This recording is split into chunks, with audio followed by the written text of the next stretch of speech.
आज इस वीडियो में हम जेब्रॉनिक्स की ज़ील कैबिनेट का रिव्यू करने वाले हैं। तो जब मैं पर्सनली अभी अपने लेटेस्ट पीसी बिल्ड में मुझे एक कैबिनेट चाहिए थी, मेरी पुरानी वाली कैबिनेट पे उतनी स्पेस नहीं थी। जब मैंने VS450 परचेस किया तो वो उसकी जो वायर्स है ना उसमें अट तक नहीं रहे थे। मेरी पुरानी फॉक्सन की कैबिनेट थी, तो मैंने क्या सोचा कि अब इस कैबिनेट को परचेस कर लेना, ठीक है। तो मैंने जो देखा था तो मेरे पास बेसिकली मेरे दिमाग में क्या क्या थे, तो एक MSI का जो फॉर्ज 100R कैबिनेट आता है वो था, और जो आपका एंड स्पोर्ट्स का आइस 5111 MT जो कैबिनेट है वो था। तो 511 MT जो कैबिनेट था वो तो पहली बात काफ़ी ज़्यादा बढ़िया कैबिनेट है, स्पेशली उसके एयर फ्लो के मामले में। फ्रंट में उसमें मेश डिज़ाइन मिलता है, तो उसके वजह से उसका एयर फ्लो काफ़ी बढ़िया है। लेकिन वो कैबिनेट अवेलेबल नहीं थे कहीं, और जिस प्राइस पे मुझे मिल रहे थे वो काफ़ी ज़्यादा था। मतलब किसी कैबिनेट के लिए जो ऐसे कभी 35-3600 का बिक रहा हो और उसके लिए 4500-5000 देना कहीं से भी सही बात नहीं है। तो मैंने एक बार ऑफलाइन स्टोर जाके चेक किया, तो फ्लिपकार्ट पे जेब्रॉनिक्स के भी कैबिनेट कुछ थे, जैसे जेब्रॉनिक्स का क्रोनस, जेब्रॉनिक्स का ज़ील, और मुझे एक अमेज़ॉन पे ठीक लगा था, दैट इज़ जेब्रॉनिक्स मैग्नम। वो सही प्राइसेस है, मतलब 2400 में आपको 3 फैंस के साथ आता था, और काफ़ी ज़्यादा मतलब काफ़ी बड़ा कैबिनेट था वो। तो उसमें 3 फैंस है, फ्रंट में 2 LED रेड थे और बैक में एक नॉर्मल विदाउट LED फैन था, चेसिस फैन था। तो जब मैंने ऑफलाइन स्टोर्स में जाके देखा तो ऑफलाइन स्टोर पे मुझे जेब्रॉनिक्स का ज़ील कैबिनेट भी मिला। फ्लिपकार्ट पे ये कैबिनेट अराउंड 3500 का था, और ऐसा जैसा क्लेम कर रहे थे वो कि फ्रंट मतलब पूरे कैबिनेट में उन्होंने 4 ARGB that is addressable RGB fans लगा के दिए हैं। तो वैसे वहाँ पे जैसे कि सही बताएं तो हम लोग के मन में जेब्रॉनिक्स उतना कोई बढ़िया ब्रांड लगता नहीं है। हालांकि मैंने भी कभी यूज़ नहीं किया था जेब्रॉनिक्स, तो मैंने सोचा कि पता नहीं यहाँ से लेना ठीक होगा या नहीं होगा, और कुछ ज़्यादा ही क्लेम कर रहे थे कि 2 टेम्पर्ड ग्लास है, फ्रंट में भी है, साइड में भी है। तो जब मैंने ऑफलाइन स्टोर्स जाके एक बार देखा तो वहाँ पे 2 कैबिनेट थे। एक तो जेब्रॉनिक्स क्रोनस मुझे पसंद आया था, एक था जेब्रॉनिक्स ज़ील। लेकिन क्रोनस का प्रॉब्लम ये है कि क्रोनस में आपको जो PSU श्राउड मिलता है ना वो ऊपर था। PSU श्राउड जो होता है ना वो ऊपर था, वेयर ज़ील में क्या था, PSU श्राउड नीचे था। और प्लस जो ज़ील का जो टेम्पर्ड ग्लास है, हाँ ज़ील में टेम्पर्ड ग्लास है, इसके साइड में भी टेम्पर्ड ग्लास है, इसके फ्रंट में भी टेम्पर्ड ग्लास है। और ये जो टेम्पर्ड ग्लास है ना, ये ऐसे नॉर्मल टेम्पर्ड ग्लास नहीं, ये smoky tempered glass, tinted tempered glass है। तो मतलब तुम जब भी लोगे ना, तुम देखोगे इसको तो एक तरीके से तुमको प्रीमियमनेस की फीलिंग आएगी। तो हुआ क्या कि जब मैंने कैबिन टेम्पर्ड ग्लास देखा तो मुझे अच्छा लगा, तो मैंने इसका प्राइस पता किया। तो बेसिकली वो थोड़े पहचान वाले थे मेरे, तो उन्होंने मुझे बोला कि आप पसंद कर लो, मैं आपको प्राइस बाद में बताता हूँ। तो मुझे पसंद आया था, ज़ील कैबिनेट पसंद था। तो उसके साथ उन्होंने मुझे ये वाली रिमोट भी दी थी, डेट इज़ एड्रेसेबल RGB है ना। तो इससे तुम जैसे चाहो वैसे मोड चेंज कर सकते हो। इसमें 1 2 3 4 4 मैनुअल मोड से 1 ऑटो मोड है, एंड तुम मैनुअली सारे कलर्स को भी कंट्रोल कर सकते हो। प्लस ये तुम्हारा ऑन का बटन है, जिससे तुम दबाओगे तो तुम्हारा जो कैबिनेट का LEDs है वो ऑन हो जाएगा, और ऑफ करना चाहे तो ऑफ कर सकते हो, ठीक है। अब रहा बात कि ये मुझे पड़ा मात्र 2700 का, याद रखना, ये मुझे पड़ा मात्र 2700। अब 2700 में तुम्हें 4 ARGB फैंस प्री इंस्टॉल मिल रहे हैं, ठीक है। ऊपर में तुम 120 mm का फ़ैन लगा सकते हो, और मैंने अभी चेक नहीं किया, मे बी ऊपर तुम AIO भी लगा सकते हो, ऊपर एक वाटर कूलर भी लगा सकते हो, ऊपर लिक्विड कूलर 120 mm तक। उसके ऊपर तुमको एक मैग्नेटिक डस्ट फिल्टर भी मिला है। लेकिन हाँ, बैक के लिए श्योर है, कंपनी क्लेम करता है कि तुम बैक के जो फैन है उसको चेंज करके वहाँ पे AIO 120 mm का रेडिएटर लगा सकते हो। अब बात करेंगे PSU श्राउड का, तो काफ़ी सही श्राउड है। PSU में नीचे बॉटम में एक श्राउड दिया हुआ है, बॉटम श्राउड, वो काफ़ी सही श्राउड है। तो इसमें आराम से अपने SMPS की ब्रांडिंग भी दिखा सकते हो। और अच्छा, एक चीज़ और कि ये जो कैबिनेट है ना, ये तुम्हारे डेस्क से हल्का सा ऊपर रहेगा, इतना सा, मतलब एक तरीका से बोलो तो कितना होगा, दैट इज़ इतना सेक्शन ये ऊपर रहेगा। तो और जो नीचे साइड है ना कैबिनेट का, वहाँ पे वेंट बने हुए हैं, तो तुम SMPS को उल्टे करके भी लगा सकते हो, ताकि जो तुम्हारा SMPS का फ़ैन है ना वो नीचे की तरफ आ जाए। तो मैंने 1 2 कैबिनेट देखे हैं, मुझे पता है कि लगभग कैबिनेट्स में होते हैं, लेकिन कुछ कैबिनेट्स में नहीं होते। कुछ कैबिनेट्स में जो फ़ैन होते हैं ना ये ऊपर की तरफ होते हैं। अब ये जो जब सिस्टम लोड पे जाता है ना, ये जितने भी हॉट एयर है ना ये ऊपर भेज देगा उसको। अब ये ऊपर भेज देगा तो क्या होता है कि ये तुम्हारे सिस्टम में ही घूमने लगेगा। अगर तुम्हारे सिस्टम का जो एयर सर्कुलेशन सिस्टम है उससे ये बाहर आएगा। तो मैंने क्या किया कि ये जो PSU है उसको उल्टा करके लगाया, जिससे जो वेंट है ना उससे मेरा हॉट एयर बाहर निकलता है। अब बात करोगे इसके, अगर हम बात कर रहे हैं इसके फैंस के बारे में, तो एक बार इसका फैंस का बात करें। ये जो 4 ARGB फैन है, इसके अंदर जेब्रॉनिक्स का खुद का एक कंट्रोलर किट लगा हुआ है। ये कंट्रोलर किट में तुम 6 फैंस लगा सकते हो और तुम 2 RGB LED स्ट्राइप्स लगाते हो। लेकिन हाँ, एक बात याद रखना कि ये जो 6 फैंस लगेंगे, ये तुम्हारे लगेंगे 6 पिन फैंस। ये 4 पिन 3 पिन फैंस नहीं, ये लगेंगे 6 पिन फैंस। 6 पिन फैंस है तुम्हारे कैरोकूल का CF120 फैन आता है, मुझे प्योर सही से याद नहीं, लेकिन वो CF120 फैन मैंने देखा था MD कंप्यूटर्स डॉट इन पे। तो वहाँ पे ये तुम्हें मिल जाएंगे अराउंड 500-580 के आसपास। एड्रेसेबल RGB हैं, तो ये तुम्हारे उसमें लग जाएंगे।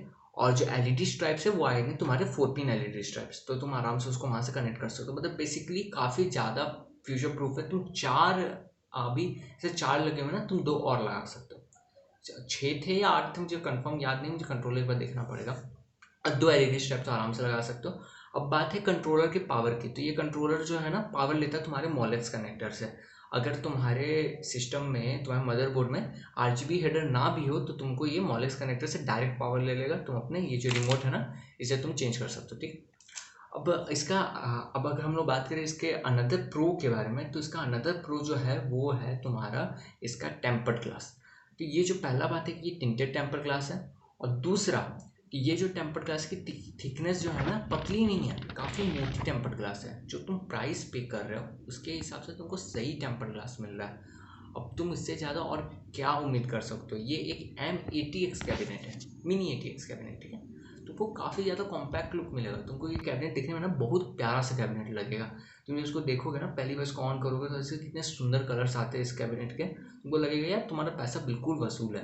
अगर तुम एंड ई स्पोर्ट्स का शायद ARGB फैंस का किट आता है, वो 2400 का आता है। अभी अमेजोन पे 2200 चल रहा है उसका रेट। तो वो 2200 का सिर्फ तुमको 3 सात फैंस देते हैं, और ये तुमको 4 ARGB फैंस प्री इंस्टॉल तुमको कैबिनेट के अंदर 2 टेम्पर ग्लास का लगा के दे रहे हैं 2700 में मात्र। अब भाई तुम क्या ही उम्मीद करोगे लोग से। ठीक है। अच्छा, अब ऐसा नहीं है कि कॉन्स नहीं है, कॉन्स बिल्कुल है, कॉन्स बहुत ज़्यादा है। बेसिकली 2-3 कॉन्स है, वो थोड़ा ज़्यादा है। तो अब देखो कॉन्स क्या क्या है।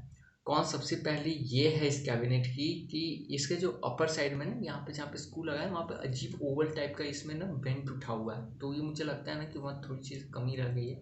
मतलब एक प्योर स्ट्रेट सा कैबिनेट है, तो उस पर मस्त मक्खन सा छिड़काव कर देना चाहिए था ना परफेक्शन का, तो वो थोड़ा सा कमी है। दूसरी, ये जो फ्रंट में टेम्पर ग्लास लगा दिया ना, देखने में तो काफ़ी अच्छा लगता है, लेकिन जब तुम इसको एयर फ्लो के तौर पे देखोगे, तो एयर फ्लो जो है ना, वो एक तरीका से बोलो तो सही नहीं बन रहा है। मतलब एक अंदर में लो प्रेशर क्रिएट हो जा रहा है। मतलब एग्जॉस्ट फैन जो है ना, काफ़ी बढ़िया काम कर रहा है, और जो फ्रंट के 3 है ना, वो इनटेक उतना अच्छा नहीं कर रहा है, जिसकी वजह से ये जो ऊपर में खाली तुमको 120 mm का शर्ट दिखता है ना, वहाँ से ये एयर को अंदर में खींच रहा है। अब ये इसका इससे क्या होगा कि तुम्हारा डस्ट आ जाएगा, लेकिन कंपनी को भी पता था कि ऐसा होना है, तो ऊपर में एक डस्ट फिल्टर लगा के उन्होंने रखा है। तो क्या कर सकते हो कि ऊपर में एक और एग्जॉस्ट लगा दो तुम, या तुम एक काम कर सकते हो कि ऊपर में एक फैन लगा दो, और वो दोनों फैन को उल्टा कर दो। पीछे के फैन ऊपर के फैन को उल्टे कर दो, और आगे के 3 फैन को भी उल्टे कर दो। इससे क्या होगा कि तुम्हारा जो फ्रंट के 3 फैन है वो तुम्हारे एग्जॉस्ट हो जाएंगे, काफ़ी सफिशियंट है एग्जॉस्ट के लिए। और ऊपर के जो 2 फैन होंगे ना, पीछे से और ऊपर से तो मस्त ठंडी हवा लेके आएंगे, तुम्हारा सिस्टम में मस्त चिल कूल हो जाएगा। दूसरी, फ्रंट टेम्पर ग्लास की वजह से एयर फ्लो बहुत ज़्यादा बढ़िया नहीं है। सही, यहाँ गर्मी पड़ती है, काफ़ी पड़ती है। और यहाँ पे टेम्परेचर मदरबोर्ड का मेरा रफली अराउंड 44-45 डिग्री रहता है। बाकी CPU टेम्परेचर लोड पे गेम खेलते टाइम 100% CPU यूजेज में 63-65 डिग्री सेल्सियस आता है।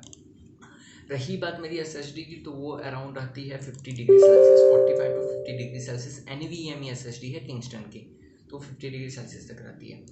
अच्छा, अगर तुम चाहो तो एक काम कर सकते हो, लेकिन इससे क्या होगी, थोड़ी लुक तुम्हारी कम हो जाएगी। तुम क्या करो कि इसके फ्रंट के टेम्पर ग्लास को उतार दो। फ्रंट के टेम्पर ग्लास को उतार के इसमें जो ये क्या है ना, टेम्पर ग्लास के पीछे भी ना काफ़ी बढ़िया मेटल लगा हुआ है। तो तुम क्या कर सकते हो, 120 mm का मैंने चेक किया, वो जो 120 mm का ऊपर में मैग्नेटिक डस्ट फिल्टर है ना, वैसे अगर तुम 3 लगा दो तो फ्रंट में क्या होगा, तुम्हारे मेश डिज़ाइन होगा। मेश डिज़ाइन से मस्त एयर आएगा ना, तुम्हारा सिस्टम मस्त चिल ठंडा रहेगा। अब मैंने चेक किया, ये टेम्परेचर से 4 से 5 डिग्री का असर ज़रूर रहेगा। तुम्हारा सिस्टम 4 से 5 डिग्री ज़्यादा ठंडा रहेगा, अगर तुम ऐसा करना चाहते हो तो। अब बात है हार्ड डिस्क का, तीसरा कौन, ये है कि हार्ड डिस्क के इसने एक भी कैडी जो होते हैं ना, अच्छा अच्छे अच्छे, मुझे पता है अच्छे अच्छे कैबिनेट्स में होते हैं, तो अच्छे अच्छे कैबिनेट्स में कैडी मिलते हैं, इस कैबिनेट में कैडी नहीं है, लेकिन नो ऑफेंस, कैबिनेट काफ़ी सस्ता है, कोई दिक्कत नहीं है, ठीक है। कैडी नहीं मिलते हैं तो माउंट अप करने के बहुत सारे तरीके भाई, बहुत बहुत बहुत सारे तरीके। मैंने तो PSU होते हैं ना, PSU के ऊपर में उसको हार्ड डिस्क को उल्टा करके लगा दिया है, और ऊपर से उसको स्क्रू कसते हैं, वो हवा में मस्त लटका हुआ है। तुम चाहो तो इसको टिल्ट करके ऐसे वर्टिकली लगा सकते हो, हॉरिजॉन्टली लगा सकते हो। बेसिकली तुम इसमें 1 2 3 4 हार्ड डिस्क, एक SSD, अगर तुम हटाना चाहो तो भाई 4 5 हार्ड डिस्क हटा सकते हो। और एक SSD तो पीछे अपना स्लॉट दिया हुआ है, एक हाइब्रिड स्लॉट दिया हुआ है जहाँ पे हार्ड डिस्क और SSD लगा सकते हो। वहाँ पे तुम अगर वर्टिकली हार्ड डिस्क लगाते हो तो एक हार्ड डिस्क और एक SSD लग जाएगी, ऊपर में तुम लेविटेट करके 2 हार्ड डिस्क लगा सकते हो आराम से। तो काफ़ी ज़्यादा ऑप्शंस है। तुम तो ये हो गई इसके, तो ये कैडी उसकी कॉन्स भी है, बोल भी सकते हो कॉन्स, लेकिन जो कैबिनेट है ना भाई, वो तुम्हारे 2700 में वर्थ है। अगर ये देखो, ये रिव्यू करने का मेन रीज़न यही था कि यूट्यूब पे तुमको जेब्रॉनिक्स ज़ील के रिव्यू नहीं मिलेंगे। अब ऐसा क्यों है मुझे नहीं पता। अगर तुम्हारा बजट कम है तो तुम जेब्रॉनिक्स मैग्नम ले सकते हो। मैग्नम भी काफ़ी सही कैबिनेट है, उसकी हाइट काफ़ी ज़्यादा है, उस पर तुम काफ़ी बड़े मदरबोर्ड भी फिट कर सकते हो। एयर फ्लो काफ़ी बढ़िया है उसका।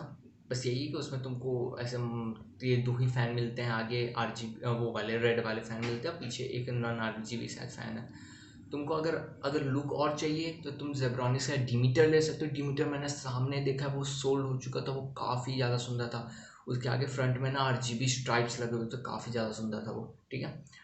अगर तुम क्रोनस ले रहे हो तो क्रोनस मत लेना, क्रोनस पर कुछ इन्वेस्ट करके तुम ज़ील ले लेना। अगर हाँ, अब ज़ील के बड़े का प्राइस के बाद तो उन्होंने मुझे 2700 में दिया। अब दुकानदार जो है, चाहे आप उसको कितने भी अच्छे तरीके से जानते हो, वो अपना लॉस कभी नहीं होने देगा।